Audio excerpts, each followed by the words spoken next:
Hey, Jamie, welcome back to Beyond MD. It's been, I can't believe it, about 2.5 years since we last chatted on the podcast. I'm really excited to have you back on today. I think most people do know you, but maybe just give us a quick overview of kind of what you do and really what makes you tick. Sure. Well, I work full time for CIBC. I've been with CIBC almost 15 years now. I head up the tax and estate planning group as part of our private client services and private wealth. And I meet sort of with our top clients across Canada to really help them with their tax planning, estate planning. We don't replace at the end of the day the role of accountants and lawyers, but what we try to do is give ideas to our clients about what other successful families are doing, professionals are doing to save some tax, make sure their estate planning is in order. And of course, on top of that, I do all kinds of writing. Our team writes 75 different publications on tax and estate planning, all available through CIBC.com under our Smart Advice section. I write the weekly column in the National Post. I've been doing that for over 20 years. That's available certainly online. And of course, I do a lot of public speaking and presentations all about tax planning, estate planning, and things like that for clients right across Canada. But of course, the fun stuff is the private meetings, the client consultations, where we really can suggest ideas and ways that Canadians can pay less tax. Amazing. Jamie, trust me when I say this, like I feel so fortunate to have the opportunity to talk to you about this one-on-one, and you provided just invaluable content over the years for myself and many of our guests. So a big thank you from us. So trusts today, that's the topic at hand. I'm really excited to talk about it. Maybe just give us a quick overview of the different types of trusts. We see a lot of terminology, testamentary trusts, inter vivos trusts, and maybe along the way you can go over some of the basic definitions. I think that most of us know what a beneficiary is, but maybe the terms of a settlor and a trustee. Sure, so absolutely. So trusts are kind of unique, right? A trust is not like a corporation. So we think about professional corps and things like that for running a practice, but a trust is actually not a legal entity. Trust is a relationship. It's a special type of relationship because what it does is it separates the legal ownership of property from the beneficial use and enjoyment of that property. So typically you'd have a settlor who takes property.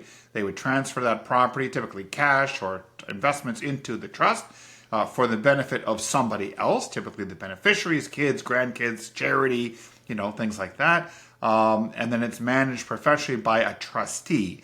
Normally, the settlor is not the sole trustee because then there's tax issues, but maybe they're one of several trustees that would have a majority of voting control, ultimately make decisions about the trust assets. So the trustee legally owns the property inside the trust and manages it according to the trust deed, which is a legal document that governs the terms and conditions of the particular trust and what happens to the income of the trust, what happens to the capital of the trust, on what conditions does it get distributed, and to whom does it get distributed. Now, in terms of categories of trust, there's really two types for tax. There's inter vivos, from the Latin while you're alive, which is a trust that you set up while you're alive.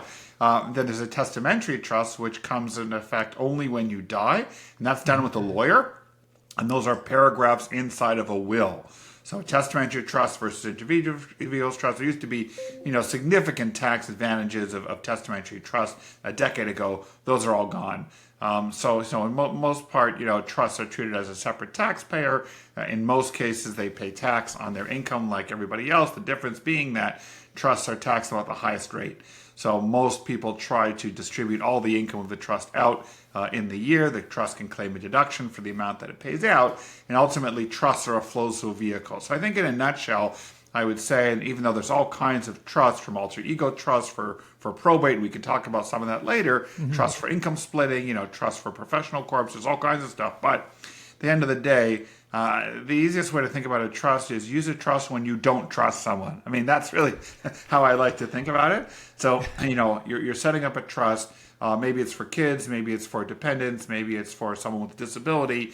You want to have some control, either during lifetime or after death. So I'd say we use a trust when we don't trust someone for many, many situations. Okay, we are going to get into some of the potential benefits of a trust shortly, but before we get into that more high-level discussion, Jamie, like big picture, why does somebody, for example, a medical professional, why would they want to open up a trust, a family trust, for example? Just big picture before we jump into the nitty-gritty. Yeah, I think big picture, unless there's something very specific that you're trying to achieve in terms of, there's someone in the family with a disability, perhaps, you want to protect assets for, or perhaps there are, maybe individuals that you're worried are not good with money and you don't want to give them control of large amounts of money at the same time. Maybe there's an addiction issue, a gambling addiction, a mental health issue, like all kinds of reasons why. I mean, other than those sort of really non-tax reasons, I think the biggest reason we see certainly professionals, entering into taxes in trust is primarily for the tax planning.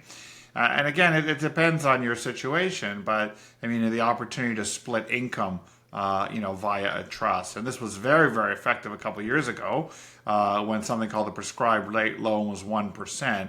With rates now, in the 5% range, we're not seeing any of that. So, trust can be an effective way. You put investments, you make a loan to a trust, you have investment income in the trust, you pay that out to the kids. And again, if you as long as you charge a minimum prescribed rate, there can be some real interesting income splitting opportunities there, but not as much anymore for new trust setup today. Okay, we're going to get into the income splitting shortly. Sure. Right before that, contributing money to a trust or capital to a trust, are there any limits to the amount that you can contribute to a trust, whether it's over the lifetime or annually, anything like that? Yeah, not at all. I mean, this is just a general trust that you would set up with your lawyer. You'd put out the terms and conditions of that trust, and you can put, as much money as you want or as little as you want into a trust. You can fund some now, and you can fund it later. There's some technical issues you got to be sort of beyond the scope of today, in terms of you contributing trust later, who the settlor is, and some technical things you got to be careful about. But yeah, there's no limitation, and people put either property, shares, cash into a trust. Yeah. Okay, in terms of the type of capital that can go into a trust, are there any big picture limitations on things that a trust can or cannot hold? Or is it pretty open to holding anything? Yeah, pretty much any asset can be held by a trust as long as it's properly documented. I mean, the most common things that we see are cash. A loan is typically made to a trust. Let's say you make $1 million loan to the trust. The trust now issues you a note paying you back. And then the money is sitting in the trust and invested inside the trust. So that's a common way that assets are funded. People sometimes put residences into a trust, which is something that can be done as well for a certain type of planning. So those are the most common things. Okay. Now, in terms of the money that goes into the trust, any tax implications up front there? Like when we put money into an RRSP, you get a tax deduction. Is there any tax deduction or tax for money going into a trust? Yeah, no, not at all. So again, all you're doing is you're transferring the legal ownership of property from you to somebody else. Now, there could be tax implications of the transfer itself. So, for example, if you've heard on a podcast that you want to put your cottage into a trust, but your cottage has a huge appreciated gain, that's going to be a problem, right? Because there's a disposition of that asset into the trust, unless it meets certain very specific conditions for things like alter ego trust that we'll talk about. So, in other words, there's no real problem. You don't get a tax deduction or anything for the contributions to a trust for a typical trust. However, there could be negative tax implications if you transfer appreciated property into a trust. Okay. A lot of us, myself included, sometimes our money is hanging around in a professional corporation. Are you allowed to transfer directly from a corporation into a trust? Well, again, you could have potentially, depending on the structure, and you'd have to check again with all the different provincial authorities what's permitted in terms of shareholders. I mean, theoretically, I guess a trust may, in some situations, you'd have to check the rules. I'm not sure if they're allowed to have shares of a professional corporation, right? I think they typically have to be owned by the professional or their spouse, right? So, I mean, I think some provinces may allow a trust to own shares of a PC, in which case you could have income flowing from the PC up to the trust to the family members. But you got to be very careful because there were rules that were passed a few years ago federally that try to prevent you from income splitting. So particularly if you've got a non-working spouse that's not involved in the practice, or children that are, sort of under the age of 18, they're not involved, they're not working 20 hours a week somehow in the business, you're very restricted, either directly or indirectly via trust to give them dividends. So a lot of that planning is really no longer available. Okay. So let's get into some of the potential benefits. Maybe we can start with income splitting. So I had a colleague tell me about income splitting using a trust several years ago. And this was when, in fact, I think the prescribed rate was about 1%. Yeah. And so ever since he told me that seed was planted, and I said, I have to learn about trust. So today, as things stand, can you just go over a basic scenario? Let's talk about it maybe at a bit of a higher level. Like how would income splitting potentially work using a trust? Yeah, so typically speaking, you may want to split income with your children. So let's say your kids are minor kids, or even if they're adult kids, but you want to split income with them. You're in the top bracket, let's say Ontario, 53.53%. The kids are in a zero bracket because they're in high school, let's say, for example, or even younger, right? So they have no income. So one way to income split is just give them all your money and let them invest it, and then they pay tax at their low rate. So the Income Tax Act says if you do that, there's attribution. There's attribution of all that income back to you. So that's not really going to work. The exception in the Income Tax Act says that if we loan the money to our kids, then as long as we charge the prescribed rate, then anything above that prescribed rate can be taxed in the kid's hands. There's no attribution. So a couple of problems with that. First of all, we don't like to make loans to minor children because they're not legal. And therefore, ultimately, there could be problems with collecting on that loan. There could be issues with with children signing debt instruments and things like that. And so we often don't enter into loans with minor kids. They could be unenforceable.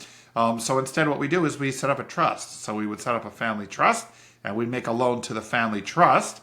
And therefore, we could always call the loan back via the trust. The trust then has as its beneficiaries the kids.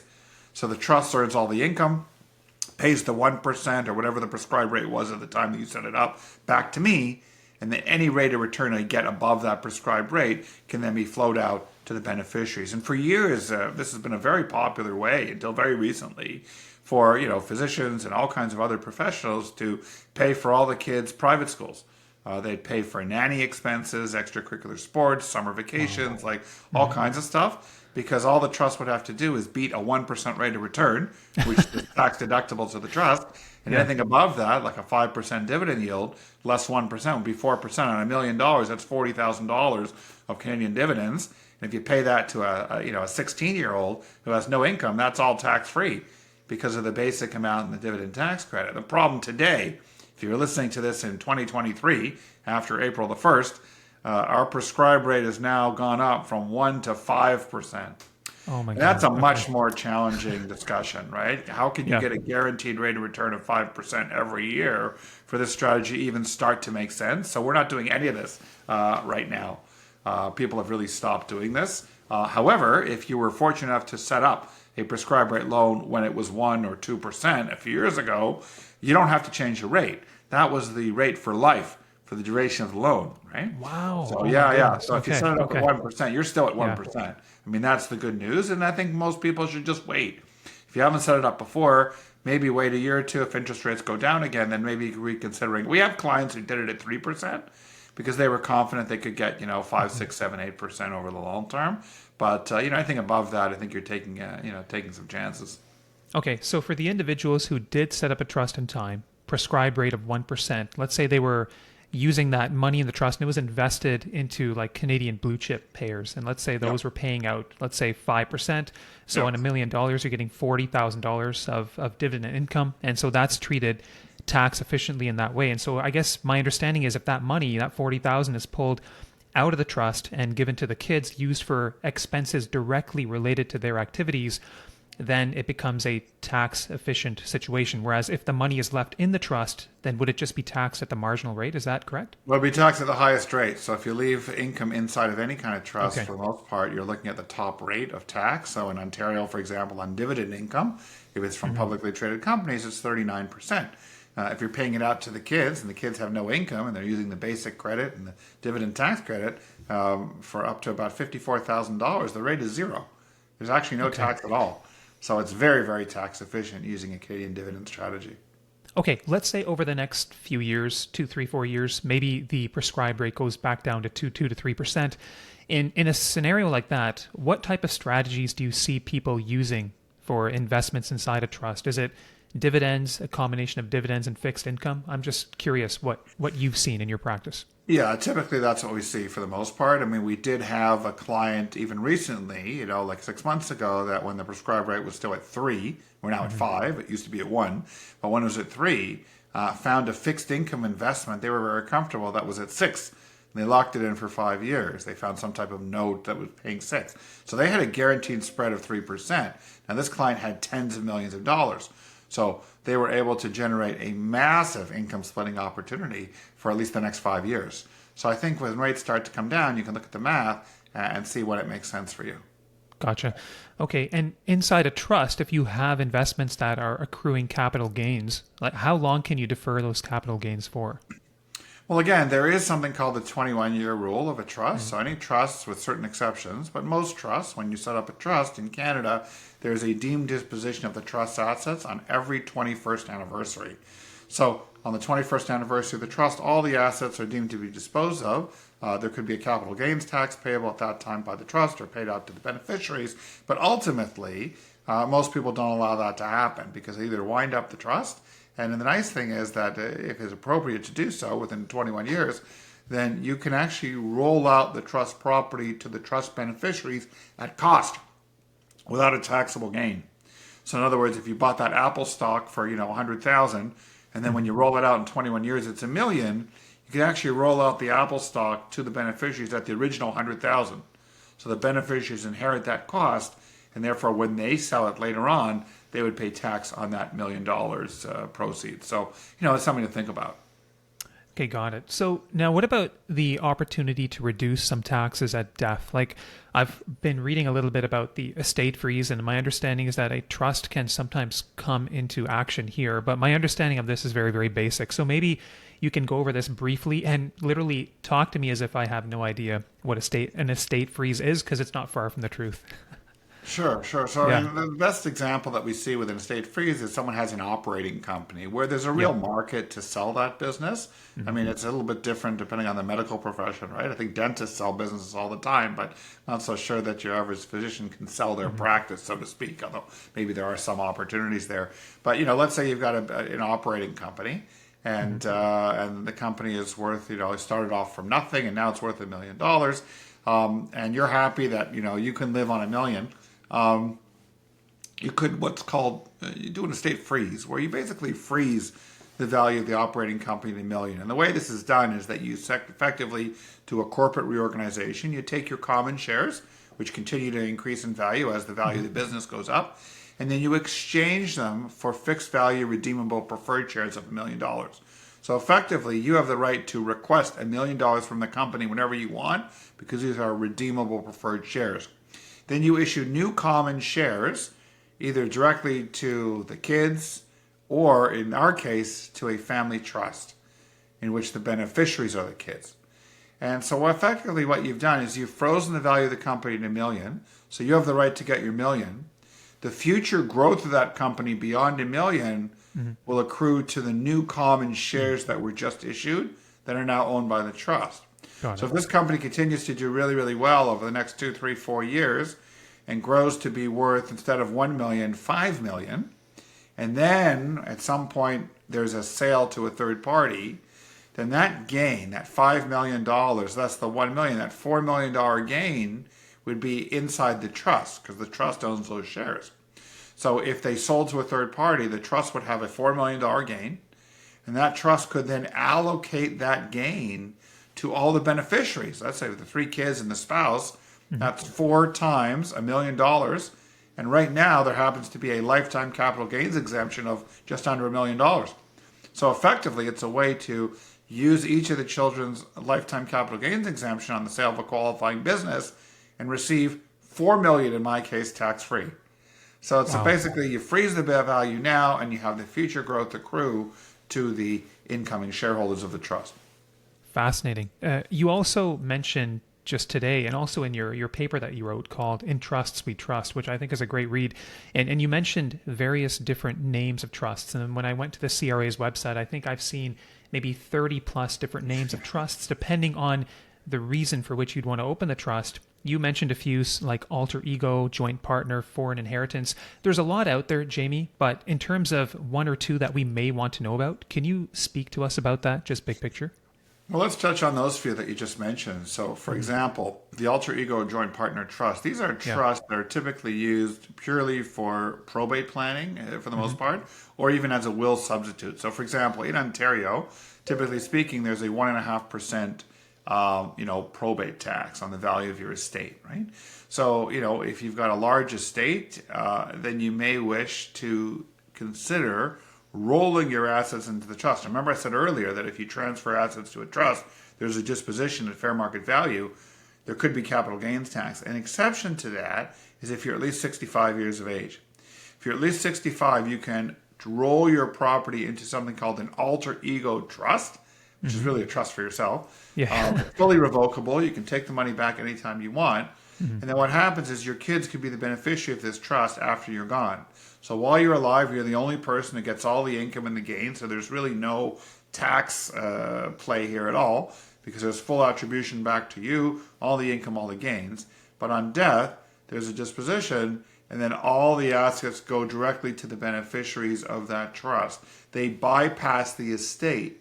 And because it's not going through the will, the alter ego trust acts as a will substitute, and therefore the assets aren't subject to the 1.5% probate tax, or in Ontario, the estate administration tax, because the assets did not pass via your estate. Got it. They went around the estate. You've pre-funded them inside the alter ego trust. So that's one type. Joint partner trust is basically the same thing, but you have both spouses or partners contributing to the same trust, same idea, probate planning. And the third one that you sort of touched on briefly, the foreign inheritance trust, is a really interesting option. Let's say you've got a really wealthy, I mean, for this to make sense, you got to have 10 million plus. So you have a really wealthy relative somewhere offshore. Typically, we see this with relatives in Asia. So they want to leave you $10 million. So, when they die, they leave you $10 million. Great. It's tax-free. Canada doesn't tax foreign inheritances. Take the $10 million, you get it tax-free. The problem is, what do you do with it? So unless you spend the whole $10 million, you're going to invest it. And all this investment income is going to be subject to tax, whatever your marginal rate is. So one thing that you can still do, which is, rare, but it does happen in the right circumstances, is set up a foreign inheritance trust. Now, you don't set it up, but your foreign grandparent or relative would set it up. And instead of leaving you the money directly, they leave it to a trust typically situated in a tax haven like Cayman Islands or some other place that has no local tax. Yeah. So they leave the $10 million via the Cayman Island Trust. You're the Canadian beneficiary of the trust. Because the money was left offshore, the only tax would be the tax of the local jurisdiction. And if it invests the money in a portfolio, there is no tax in something like Cayman Islands, right? Right. So every year you could receive capital distributions from that trust and never pay a cent of tax for the rest of your life.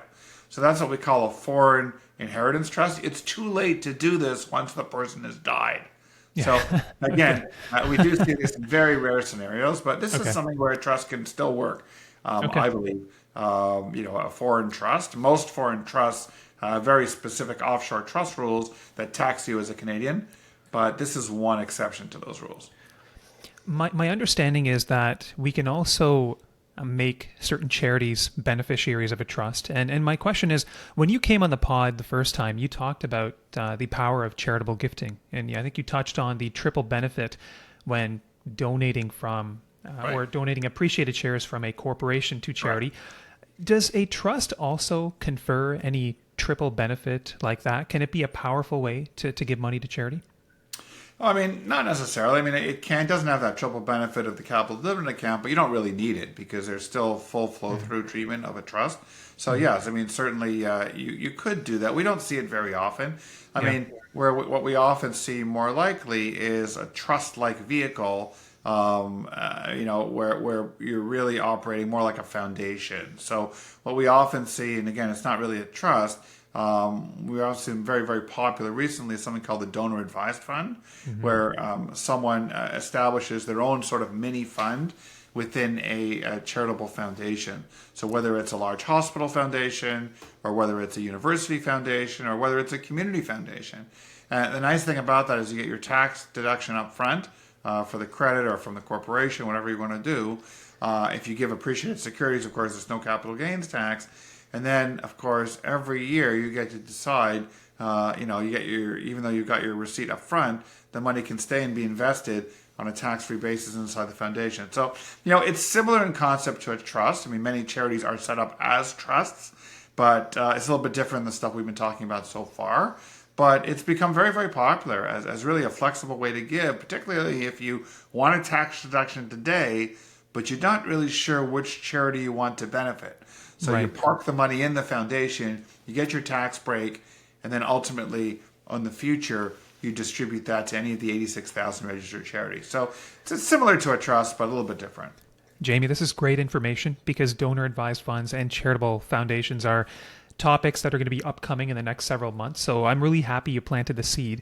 Now, you're saying today, because the prescribed rate is quite high and the delta on the returns you might get compared to that prescribed rate aren't as significant. So it sounds like trusts are not being used as much today. What are you kind of seeing big picture? Because trusts is one option, but then other higher level tax planning strategies like permanent life insurance, surplus stripping, charitable gifting, of all of those, like what are you seeing the most of or more of in today's landscape? So in a high net worth space, we're dealing with clients, let's say 25 million or more. I mean, really, there's not a lot left once they've done the RSPs and the TFSAs and they've done all the debt and all that. So things like permanent insurance, typically whole life insurance strategies. We call it insurance for people who don't need insurance, right? Mm-hmm. That's very, very effective. I think that works really well. Setting up a donor advised fund to make substantial charitable gifts in high tax years, setting yourself up for a lifetime or even generationally in terms of future gifting is certainly another strategy. And then I would just add that, even though we're not seeing the trust set up so much for income splitting today, we're still seeing trusts set up every week. And they're setting up for the non-tax reasons, the ability to have control, especially in cases with second marriages or multiple families, and you want to protect assets for the kids of the first marriage rather than leaving it to the new spouse or partner. We're seeing a trust work very effectively there. That could be part of the will, right, where the money goes, in your will, some of it goes to the current spouse, some of it goes to the kids. It can be done using a testamentary trust as part of a will. We're seeing it in the cases of providing for kids that are not good with money. They might spend the money. They may have addiction issues, things like that. So I think trusts are as popular as ever. We're just not seeing it so much on the tax side in the last 6 months because of the rise of the prescribed rate. But trusts are still a very valuable part of an estate plan because they provide many, many non-tax benefits that you cannot achieve otherwise. I'm glad you commented on that.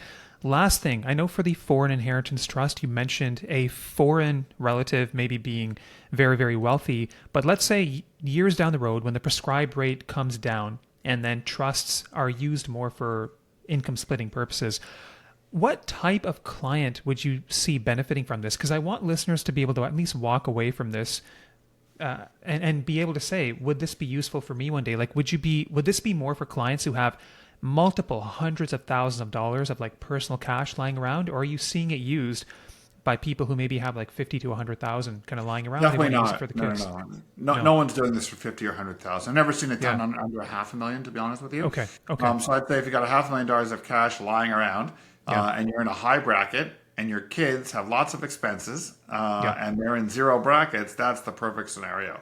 That's where we see these type of things used. Most of these prescribed rate loans are in the $1 million range, million, 2 million, that type of thing. That's where I see most of the benefit from these prescribed rate loans, especially via a trust. Jamie, that was amazing information. Thank you for everything that you do. We all love to follow you, and I just want to kind of leave it open at the end. Is there anything that we missed on trusts or anything at all in general? Well, look, I think that tax planning is something that people should be doing all year. Even though we're sort of recording this today in tax season, with a May 1st deadline for generally and a June 15th for professionals that have self-employment income. Now is really not the time to try to fix last year's taxes, 2022. There's really not much you can do, right? You can maybe share some donations or some medical expenses on your return, but maybe pension splitting. There's not much you can do with your return, right? But now is a great time to really sit down, maybe after busy season, sit down with your tax professional and let's look at 2023. What can we do in 2023 to save taxes throughout the rest of the year? We still have, 7 months left of the year. So what are we going to do for the rest of 2023? Are we being tax efficient? Is our portfolio tax efficient? Are we looking at the whole family situation? Are we maximizing all the registered plans? We have a brand new plan coming this year, right? The First Home Savings Account. That's right. So for anyone in the family with children that, are 18 years of age, it's an interesting opportunity to gift them the $8,000 a year to tax deductible to them to contribute up to $40,000 to fund a down payment for first home. So there's always new opportunities for FHSAs, for TFSAs, for wealth transfer. And these are conversations I believe we should have all year round, not just in tax season. Jamie, I love it. I can't thank you enough for taking the time again to speak with me and to educate us. Thank you. Okay, take care. All right.